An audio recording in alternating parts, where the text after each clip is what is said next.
अस्सलामुअलैकुम स्टूडेंट्स, मैं हूं आपका टीचर मोहम्मद सलमान अफसल। स्टूडेंट्स, आज के लेक्चर में हम 9th physics chapter number 6 work and energy का अनदर टॉपिक डिस्कस करेंगे, that is renewable energy sources.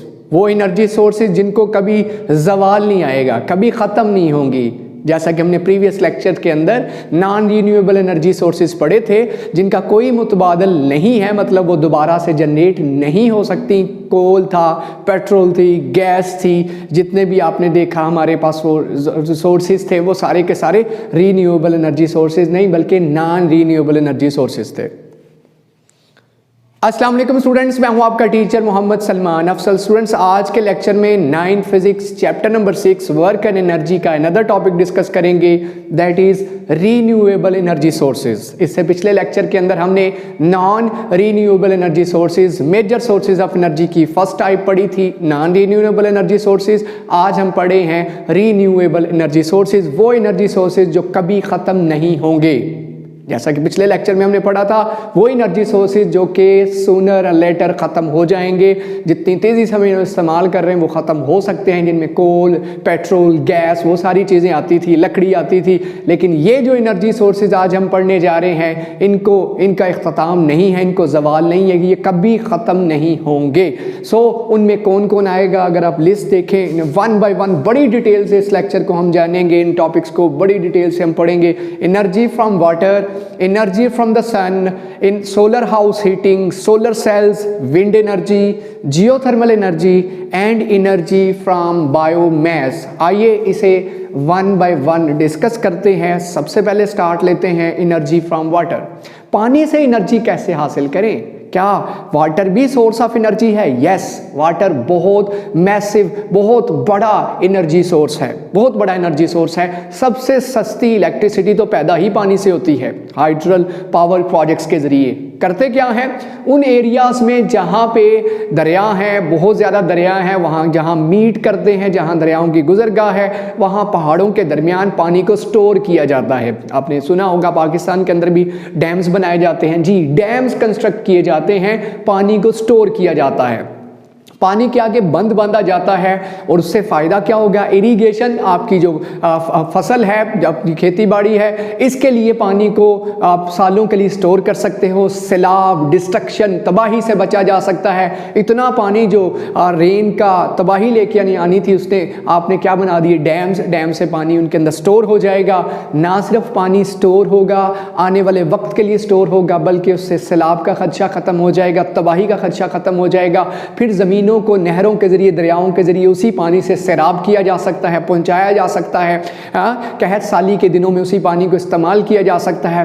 और उससे बाद सबसे बड़ा फायदा डैम्स का इलेक्ट्रिसिटी प्रोडक्शन है, बिजली का पैदा करना। उसके लिए क्या किया जाता है? मैंने जैसे कहा, डैम्स के लिए तीन तरफ ऑटोमेटिकली अल्लाह ताला की तरफ से ही उन जगहों का इंतखाब किया जाता है जहां पहाड़ हो, और वहां डैम बनाना आसान होता है, क्योंकि इतना बड़ा, कितने 100,000 एकड़ पे मुश्तमिल डैम होता है। खुदाई करके कितना गहरा उसे बनाया जाता है, कितने हज़ार फुट, तो पानी ताकि ज़्यादा से ज़्यादा जमा हो सके। दरिया, पहाड़ अल्लाह ताला की तरफ से वहाँ होंगे, और एक तरफ हम खुद बंद बनाएंगे। बंद से क्या होगा? पानी के आगे दीवार होगी, पानी उसी के अंदर कंप्लीटली स्टोर होगा। फिर जब हमें बिजली पैदा करनी होगी, जो कि पैदा की जाती साल के 9-10 महीने, उस पानी से जब पानी का लेवल बहुत कम हो जाता है फिर बंद कर दी जाती है डैम्स। लेकिन पानी से जब बिजली पैदा करते तो क्या करते हैं? डैम्स के आगे मौजूद जो बंद हैं, दरवाजे हैं, स्पिलवेज हैं, उन्हें खोला जाता है, और पानी इतनी बर्क रफ्तारी से जब उन दरवाज़ों से निकलता है, उन होल से निकलता है, तो उसके ज़रिए टरबाइन्स रन करती हैं। टरबाइन्स के चलने से जनरेटर चलते हैं, जनरेटर के चलने से बहुत massive amount of electricity generate होती है। मेगावाट्स के अंदर बिजली पैदा होती है। मंगला डैम, तरबेला डैम, इस तरह के जितने भी डैम्स हैं वहाँ इसी तरह से इलेक्ट्रिसिटी की जनरेशन है। तो हम कह सकते हैं कि वाटर हमारी ज़िंदगी के लिए बहुत इंपॉर्टेंट है, बहुत बड़ा सोर्स ऑफ एनर्जी है। पीते हैं, एनर्जी इससे लेते हैं, नहाते धोते हैं, एनर्जी इससे ले रहे हैं। आपने देखा होगा फसलें इनसे एनर्जी ले रही हैं। क्या ख्याल है? इस तरह से बिजली पैदा कर लें तो वो भी हम इससे कर सकते हैं। So water is a massive source of energy. इस तरह से आपको पता होना चाहिए वाटर से हम कैसे एनर्जी गेट करते हैं।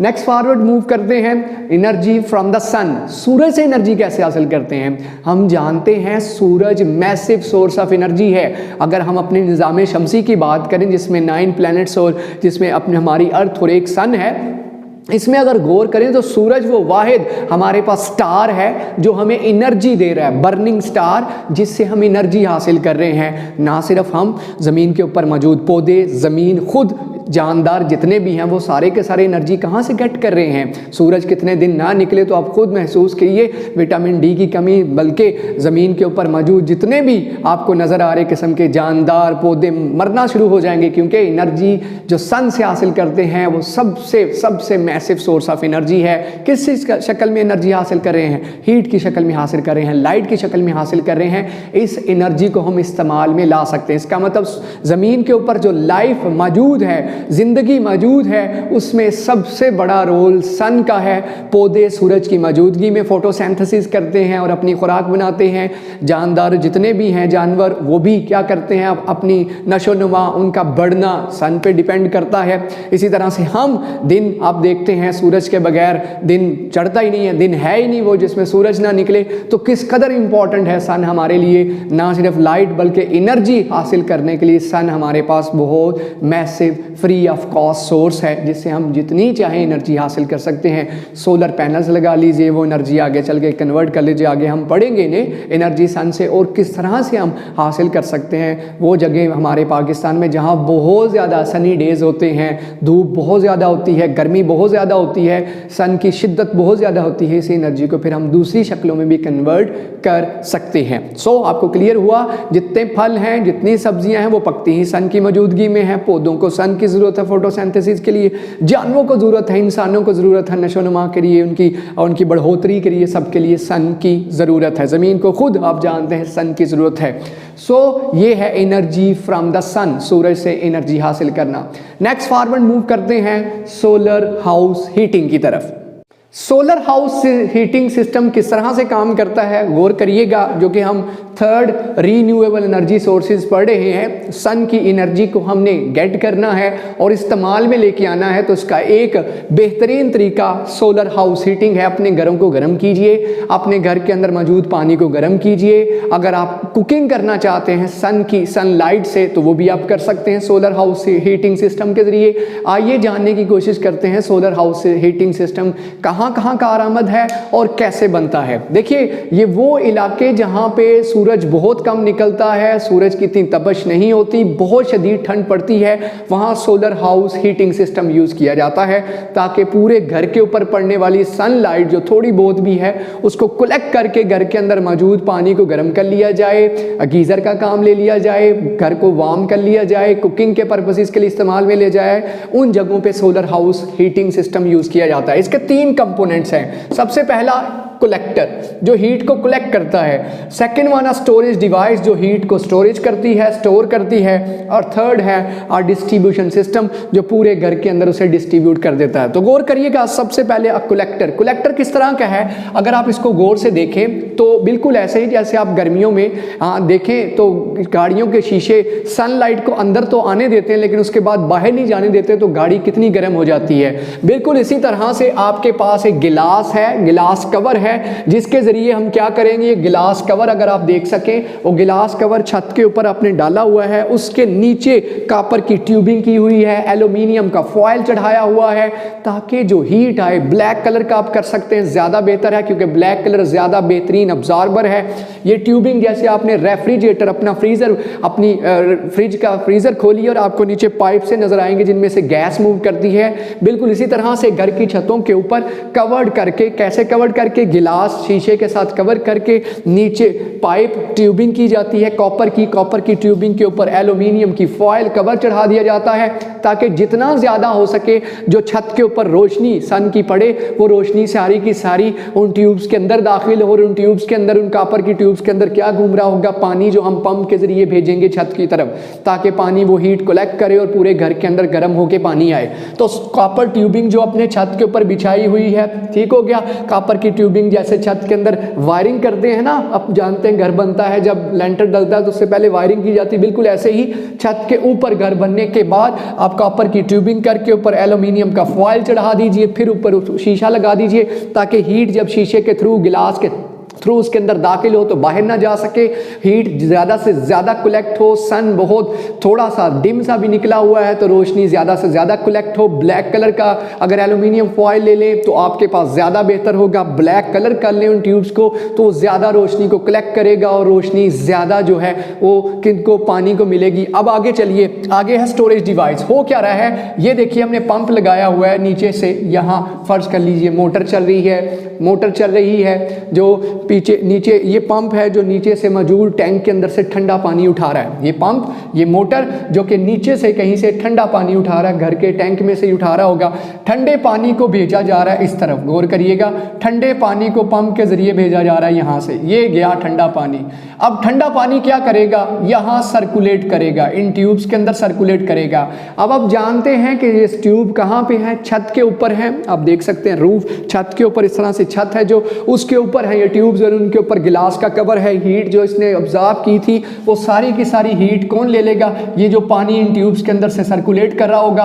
पानी गर्म होके, आप जानते हैं पानी जो वहीं नहीं टिकेगा, पानी वापसी एक रास्ते के जरिए, ये पाइप के जरिए गर्म होके, शदीद गर्म होके वापस आ रहा होगा। ये हीटेड वाटर यहाँ पे आएगा। ये है आपके पास हीट एक्सचेंजर। ठंडा पानी यहाँ से भेजा पाइप के थ्रू, ये पानी गया ठंडा, ठंडा पानी यहाँ से होके क्या करेगा, पानी गर्म होने के बाद हीट इस सिस्टम से, हीट स्टोरेज जो डिवाइस थी वहाँ से हीट ली, कलेक्टर से हीट ली, हीट लेके पानी इस रास्ते वापस आया। गर्म पानी रेड कलर का आपको दिखाई दे रहा होगा, वो पानी यहाँ से आप इस्तेमाल कर लीजिए। घर के अंदर गर्म पानी इस्तेमाल करना है आपने, गीज़र के तौर पे इसे सोलर हाउस हीटिंग को इस्तेमाल करें तो आप हॉट वाटर गेट कर सकते हैं इस तरह से, और ये सिलसिला रिपीट होता रहेगा। यहाँ से पानी इस्तेमाल करते जाएंगे, टैंक से ठंडा पानी चलता जाएगा, और नॉर्मल पानी भी इस्तेमाल कर सकते हैं। बहुत ज़्यादा हीट अप भी वो डिपेंड करता है सनलाइट पे आपका सोलर हाउस हीटिंग सिस्टम कितना बेहतर है। इसके अलावा आप गर्म हवा भी इससे ले सकते हैं। कमरे को वार्म करना है, गर्म करना है तो उसके लिए आप अगर यहाँ पे हीट एक्सचेंजर लगा दें तो क्या होगा, यहाँ से जो गर्म पानी है, गर्म पानी इस हीट एक्सचेंजर के अंदर भेजिए। हीट एक्सचेंजर के अंदर क्या भेजी जा रही है, ठंडी हवा। ठंडी हवा जब गर्म पानी से हीट लेगी तो गर्म बन के कहाँ जाएगी, कमरे के अंदर। जैसे कि आपने देखा होगा कूलर लगाते हैं हम, कूलर लगाते हैं, वो कूलर ठंडी हवा भेज रहा होता है, ठंडी हवा कमरे के अंदर भेज रहा होता है। देखा होगा आपने, उसका बैक एंड पीछे लगा होता है, कमरे से बाहर ठंडी हवा भेज रहा होता है। बिल्कुल ऐसे ही आप हीट एक्सचेंजर लगाएंगे जिसमें ये गर्म पानी दाखिल होकर एक दफ़ा निकल जाएगा और इसके अंदर मौजूद ठंडी हवा क्या गर्म होकर कमरे के अंदर दाखिल होगी। इस तरह से आप सोलर हाउस हीटिंग सिस्टम को इस्तेमाल करते हुए पानी को गर्म करेंगे। हॉट वाटर यूज़ कर लीजिए, उसी गर्म पानी को हवा को गर्म करने के लिए इस्तेमाल कर लीजिए। इवन कुकिंग के लिए इस्तेमाल करने, आप जानते हैं हीट से कुकिंग होती है तो हीटिंग सिस्टम के तौर पे इस्तेमाल करके आप कुकिंग कर सकते हैं। तो ये फ़ायदे हैं हमारे पास किसके, सोलर हाउस हीटिंग के। कुकिंग का टेक्निक बहुत ज़्यादा इस्तेमाल हो रही है सोलर हाउस हीटिंग के ज़रिए, और ये इन जगहों पे है जहाँ हीट बहुत कम है, सन बहुत थोड़े देर के लिए निकलता है, बहुत जहाँ ठंड पड़ती है वहाँ सोलर हाउस हीटिंग सिस्टम को यूटिलाइज़ किया जाता है। ये third major form of energy जो कि हमने कहाँ पढ़े हैं, रीन्यूएबल एनर्जी सोर्स। इसके ख़त्म होने का अंदेशा नहीं है, ये कभी ख़त्म नहीं, उनको कोई ज़वाल नहीं है। नेक्स्ट बात करते हैं सोलर सेल्स की। रीन्यूएबल एनर्जी सोर्सेज के अंदर सोलर सेल्स क्या हैं, आजकल आप लोग देखते होंगे कि हर जगह, हर मार्केट, हर दुकान, हर फैक्ट्री, हर स्कूल, हर मदरसा, हर कॉलेज, हर यूनिवर्सिटी के अंदर आप सोलर पैनल्स की बात करेंगे। सोलर सेल एक ऐसा तरीकाकार है जिसके ज़रिए हम सनलाइट को कलेक्ट कर सकते हैं और सनलाइट को इलेक्ट्रिकल एनर्जी के अंदर कन्वर्ट कर सकते हैं, जिससे कि हमारे घर के अंदर मौजूद चीज़ें चलती हैं। ये होते कैसे हैं, सोलर सेल्स से मिलकर सोलर पैनल्स बनते हैं। सोलर सेल सिलिकॉन के वेफर्स होते हैं, वेफर्स आपने बिस्किट का भी सुना होगा, मल्टीपल क्रंची सा बिस्किट होता है। इसी तरह से सोलर सेल्स क्या हैं, सिलिकॉन, आप जानते हैं सिलिकॉन एक सेमीकंडक्टर मटेरियल है, उसके वेफर से मिलकर बनता है, और ये बेहतरीन आपके पास मटेरियल है जो कि सनलाइट को क्या करता है, इसके इलेक्ट्रॉन्स गेट करते हैं, इसके अंदर मौजूद वो क्या करेंगे, इस सनलाइट की एनर्जी को इलेक्ट्रिकल एनर्जी के अंदर कन्वर्ट करते हैं और ये बड़ा करके सोलर आपको सेल दिखा रहा हूँ। इस तरह के अगर बहुत सारे सोलर सेल जोड़ दिए जाएं तो आपके पास एक, आप जानते हैं, इस तरह का एक प्लेट सी बन जाएगी जिसे सोलर प्लेट या सोलर पैनल कहा जाता है। अब इनका इस्तेमाल आप लोग जानते हैं काफ़ी अरसे से हो रहा है और आजकल तो इनकी मार्केट इन है, बहुत ज़्यादा इस्तेमाल हो रहा है आजकल तो सोलर पैनल्स का। और सोलर पैनल्स बेसिकली कम्बिनेशन है सोलर सेल्स का। और सोलर सेल्स कहाँ से मिलके बने? वो सिलिकॉन मटेरियल से बने। सिलिकॉन एक ऐसा मटेरियल है जो सनलाइट को कलेक्ट करके इलेक्ट्रिकल एनर्जी के अंदर कन्वर्ट करता है। इलेक्ट्रिकल एनर्जी क्या है कि इस सिलिकॉन के अंदर मौजूद फ्री इलेक्ट्रॉन्स मूव करना शुरू कर देते हैं। थोड़ी सी भी सनलाइट को लेके एनर्जी लेके, सनलाइट की एनर्जी लेके तो इलेक्ट्रिकल एनर्जी में कन्वर्ट करना शुरू कर देते हैं। लाखों जोड़ के आप बहुत बड़ा पैनल बना सकते हैं। छोटे छोटे पैनल्स मिलके आप पूरी छत के ऊपर लगा दीजिए, पूरे घर की बिजली पैदा कर लीजिए। अगर सन आपके यहाँ निकलता है और अच्छी आपके कुव्वत के साथ निकलता है तो इस तरह से सोलर सेल्स को इस्तेमाल किया जाता है। आजकल कहाँ कहाँ सोलर सेल्स यूज़ हो रहे हैं? कैलकुलेटर्स के अंदर अगर आप देखें, वॉचेस के अंदर देखें, टॉयज़ के अंदर देखें, सैटेलाइट्स के अंदर। सैटेलाइट्स स्पेस में जाने के बाद जो ज़मीन के गिर्द ऑर्बिट करती हैं तो सैटेलाइट्स कहाँ से एनर्जी हासिल करती हैं? उनके पास सोलर पैनल्स होते हैं और सोलर पैनल्स सोलर सेल से मिलकर बनते हैं और कॉन्टिन्यूस सूरज से रोशनी कलेक्ट करते हैं। सोलर पैनल्स के ऊपर लाइट पड़ती है, सनलाइट पड़ती है और सनलाइट से वो क्या होंगी, अपनी बैटरीज को चार्ज करते हैं, वो एनर्जी कलेक्ट करके रखते हैं और फिर बाद में पूरा डे पूरा टाइम उस एनर्जी को इस्तेमाल में लेके आते हैं। और आप लोग जानते हैं आजकल तो फैक्ट्रीज हो, इंडस्ट्रीज हो, स्कूल्स हो, कॉलेजेस हो, वो रिसर्च सेंटर्स हो, वो इलाके हो जहाँ पे बिजली की अप्रोच नहीं है, जहाँ वापडा वाले बिजली नहीं दे सकते, वहाँ आपने देखा होगा बिजली पहुँचाने का जरिया सनलाइट है। और सनलाइट को किस तरह से कारआमद बनाएं, कैसे एनर्जी में कन्वर्ट करें? सोलर पैनल्स के जरिए। सोलर पैनल्स एनर्जी को कलेक्ट करते हैं क्योंकि वो सिलिकॉन के वेफर से, सोलर सेल से मिलकर बनते हैं और उस एनर्जी को इलेक्ट्रिक एनर्जी में, जिससे हमारे घर के अंदर मौजूद चीज़ें रन करती हैं, चलती हैं, उस तरह से एनर्जी को अगर साइंसदान बहुत एफिशिएंट वेज बना ले, और जो कि बनाने की कोशिश कर रहे हैं, तो पूरी दुनिया बिल्कुल साफ सुथरी एनर्जी हासिल कर सकती है। किसी कोयले के बर्न करने की जरूरत नहीं है, पेट्रोल, गैस, इन सारी चीज़ों की जान छूट जाएगी। अगर बेहतरीन तरीके से सोलर एनर्जी को कलेक्ट कर लिया जाए तो सदियों, हजारों साल तक इस एनर्जी से फ़ायदा उठाया जा सकता है, क्योंकि सन तो इंशाअल्लाह से जब तक ये दुनिया है तब तक हमारे साथ है। इस तरह से हम एनर्जी हासिल कर सकते हैं फ्री ऑफ कॉस्ट पूरी जनरेशन के लिए। अगर बहुत बेहतरीन तरीके और हमारे पास निकल आए और सस्ते तरीके, चीप से तरीके निकल आए सोलर पैनल्स के, सस्ते सोलर पैनल्स हो जाएं, बैटरियाँ सस्ती हो जाएं, तो हर बंदा इनको अवेल करके एनर्जी कलेक्ट कर सकता है। आइए नेक्स्ट बढ़ते हैं विंड एनर्जी की तरफ। विंड एनर्जी क्या है बच्चों? आप जानते हैं कि विंड हमारे पास एक सोर्स ऑफ एनर्जी है। अगर इसे इस्तेमाल में लाया जाए तो ये भी आपके पास एक मैसिव सोर्स ऑफ एनर्जी बन सकता है। विंड कहाँ कहाँ पे कारआमद है? आपने देखा होगा दरियाओं में, समुद्रों में जो कश्तियाँ सेल करती हैं, कश्तियाँ जो आप मूव करती हुई देखते हैं, वो सारी की सारी विंड की वजह से। विंड एनर्जी इसका मतलब सदियों से इस्तेमाल हो रही है, सेंचुरीज से इस एनर्जी को इस्तेमाल किया जा रहा है।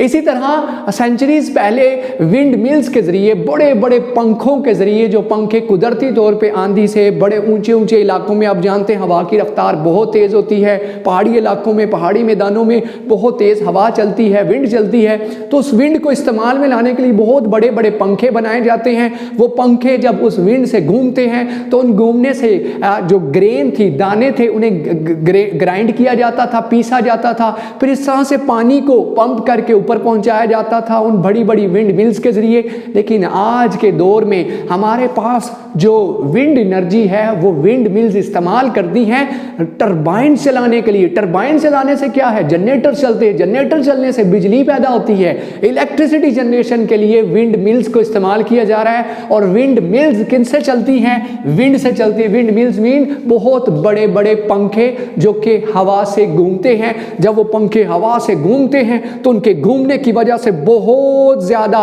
नीचे टरबाइंस चलती हैं, टरबाइंस के चलने से जनरेटर चलते हैं, जनरेटर के चलने से विदाउट पेट्रोल, गैस, फ्यूल, कोयले, किसी भी चीज के बिजली पैदा होती है। इवन अमेरिका के अंदर 1300 मेगावाट मुख्तलिफ फार्म हाउसेज होते हैं एनर्जी को फार्म करने के। मुख्तलिफ अगर आप देखें विंड मिल्स को कंबाइन किया जाता है, एक आध पंखा नहीं, बहुत ज्यादा पंखों का एक फार्म हाउस है, एनर्जी फार्म हाउस है। उसमें क्या किया जाता है? वो सारों का कॉम्बिनेशन जोड़ा जाता है तो तकरीबन 1300 मेगावाट तक यूनाइटेड स्टेट्स के अंदर, अमेरिका के अंदर कुछ कुछ फार्म हाउस 1300 मेगावाट तक बिजली पैदा कर रहे हैं। और यूरोप के अंदर हंड्रेड्स ऑफ किलोवाट बिजली जो है इससे पैदा की जा रही है। विंड एनर्जी को इस्तेमाल में लाया जा रहा है। उन इलाकों का इंतखाब किया जाता है जहां हवाएं बहुत तेज चलती हैं और सारा साल चलती हैं। वहां इस हवा को इस्तेमाल में लाने के लिए बहुत बड़े बड़े पंखे लगाए जाते हैं जो कुदरती तौर पे हवा से घूमते हैं।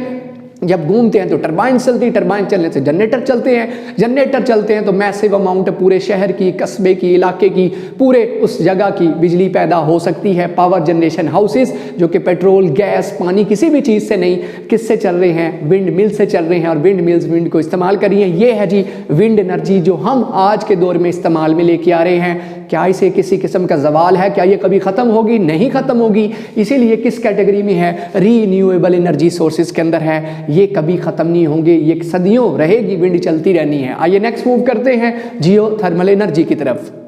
जियोथर्मल एनर्जी की बात करें तो बच्चों वो एनर्जी जो हम अर्थ से हासिल करें। अर्थ से जी, ज़मीन के अंदर बहुत ज़्यादा हीट महफूज है। यहाँ क्या किया जाता है? दुनिया के वो खित्ते, उन जगहों की तलाश की जाती है जहाँ पे बहुत ज़्यादा हीट मौजूद है, जहाँ पे थोड़ी सी खुदाई के बाद आपको पिघले हुए पत्थर महसूस होंगे, मिलेंगे, जिसे मैग्मा कहते हैं। बहुत ज़्यादा हीट की वजह से पत्थर भी पिघल चुके होते हैं, जिसे आम लफ्ज़ों में आप लावा कहते हैं।